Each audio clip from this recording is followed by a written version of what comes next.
but I noticed in the last few weeks, I think I've been doing this for about a year, and I just noticed in the last few weeks I've been playing this game with myself, and it's called What Would Babbi Do?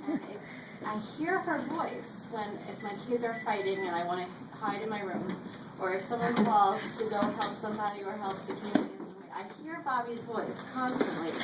And we're going to do this, don't let them do this, don't let them eat that, it's just, I keep hearing it. And when I'm not sure what to do, I hear it again. And it's, it's every time. It's when the kids are fighting, it's when when they're doing something good. And it's also like when things aren't going well, it's like I hear her voice to just draw in your family, everything will be fine. Because we remember her as kind of fierce, but it wasn't fierce, it's that she loved fiercely. And that's what, I'll always take that. Just, whatever it is, just love everyone fiercely, love your community fiercely, and that's what will get you through. And I think I'll always hear her voice telling me that. I just heard someone say, good girl. Good guile, I feel guile.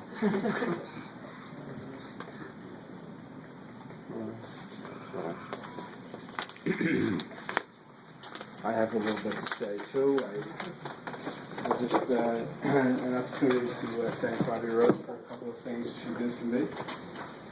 So it's an understatement to say that Babbi Rose had a profound effect on my life.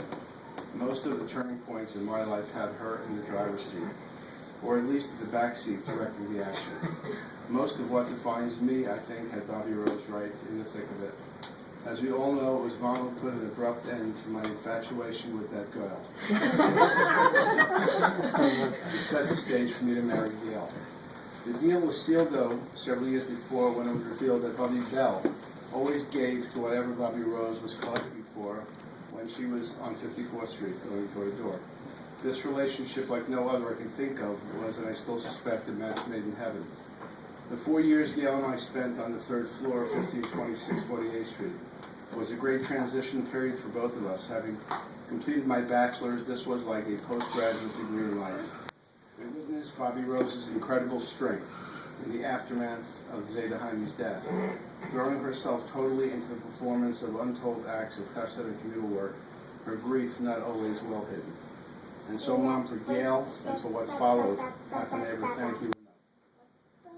Number two, only if you were a fly on the wall in Mom's Borough Park kitchen, of which there was never one that would be alive, would you have been aware of Mom's prediction for the future of a relatively small shirt company named PVH. After my first 6 months on the job and thinking about law school, or perhaps a master's degree in school psychology, it was Mom who told me 42 years ago, no, stay with Van Usen. It is a good company. And she continued, your father was a good businessman, and you could be one as well. Unheard of for a Jewish mother to tell a son not to be a professional. But she probably knew my aptitude to the law was predictable from my Talmudically challenged years in her 70s. And school psychology, well, that was just the 1970s version of physical therapy.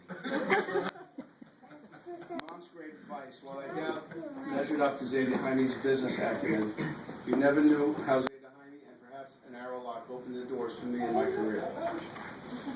As we all know, it was Mom who provided me with a treasure trove of material and was the subject of most of my best speaking moments. And I suspect she will continue to be, and for the generation of Shiawitz historians to follow.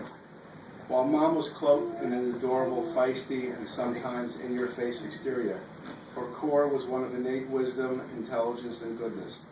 I hope in the way I spoke of her, one was able to glean from it all these wonderful attributes. She ingrained in us the importance of family, community, and tzedakah. Her Yerusha to us is unwritten but clear.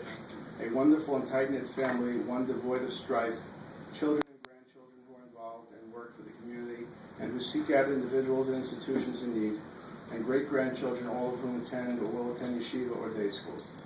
Although this was a personal message from Mom, highlighting the three areas of her influence, I know we are all enriched by her contribution to our lives, and what both she and Zeta Jaime will continue to inspire us for Day of the Esrog.